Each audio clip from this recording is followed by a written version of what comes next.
ఆవు పాలతో వ్యవసాయం మనం ఎప్పుడు వినలేదు కదా, కొత్తగా ఉంది నాకు కూడా. సో ఈ ఆవు పాలతో వ్యవసాయం ఎలా స్టార్ట్ చేసామో, ఈ సీనరీని మనం ఎలా తీసుకొచ్చామో, దీని వెనకాల ఉన్న 41 రోజుల ఆ, పని ఈ వీడియోలో నేను మీకు చూపించబోతున్నాను. ఇది చూస్తున్నది మనం నర్సరీ బెడ్ అంటారు.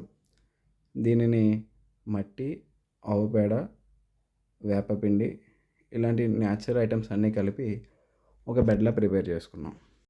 ఒక 40 డేస్ బ్యాక్ మనం టమాటా విత్తనాలని బీజామృతంలో కాసేపు నానబెట్టి ఈ ఈ బెడ్ పైన మనం వాటిని నాటాం.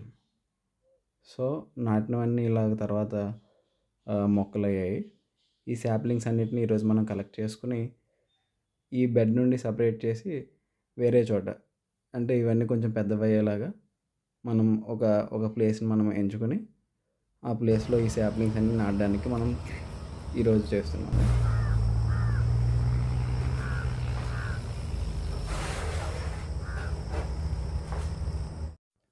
మనకి దగ్గరగా ఒక 80 శాప్లింగ్స్ వరకు వచ్చాయి. 80 శాప్లింగ్స్ని మనం రెండేసి జంటగా ఇలా ఒక 40 గుంటలు తీసుకొని రెండు మొక్కల్ని కలిపి ఒక్కో దాంట్లో నాటుతూ ఇలాగ మొత్తం 42 మొక్కలు నాటాము.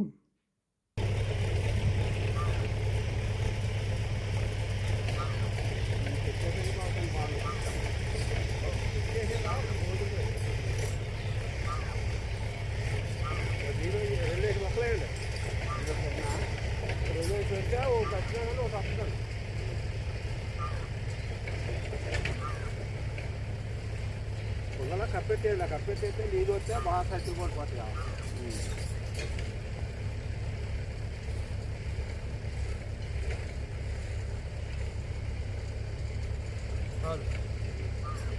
చుట్టూ పొలం ఉండాలి, లేకపోతే నీళ్ళు ఆగా.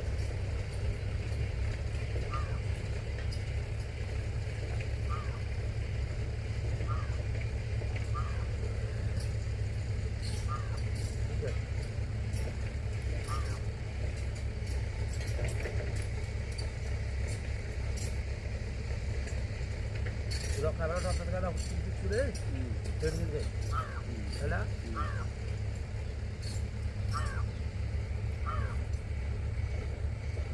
వచ్చేళ్ళతో వచ్చేస్తాయి, వచ్చేళ్ళతో వచ్చేస్తాయి సార్.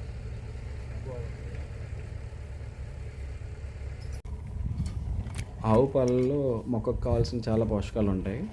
అందుకని చెప్పి మనం ఒక 1/2 లీటర్ వరకు ఆవు పాలు తీసుకుని అందులో పోషకాలని డైరెక్ట్గా ఇస్తే మొక్కకి ఇబ్బంది అవుతుందని చెప్పి ఒక 10 లీటర్స్ వరకు వాటర్ కలుపుకొని మొత్తం అన్ని మొక్కలకి ఈ వాటర్ని సప్లై చేయడం జరిగింది.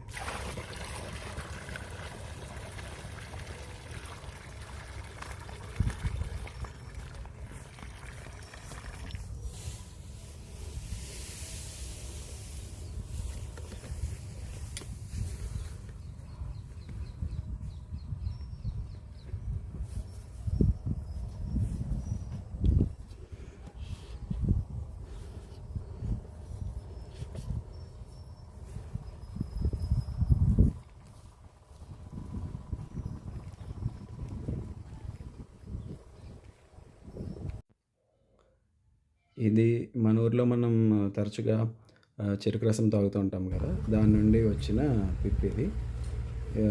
ఇది ఇవ్వడం వల్ల ఏం జరుగుతుందంటే మనం ఇచ్చిన వాటర్ సన్కి ఎక్స్పోజ్ అయ్యి ఎవాపరేట్ అయిపోకుండా నీటి తేమ శాతం భూమిలో సరిపడినంత ఉండేలాగా ఇది ప్రొటెక్ట్ చేస్తుంది. అలాగే ఇది తీయగా ఉండడం వల్ల సూక్ష్మజీవులు ఎక్కువ ఆకర్షింపబడతాయి.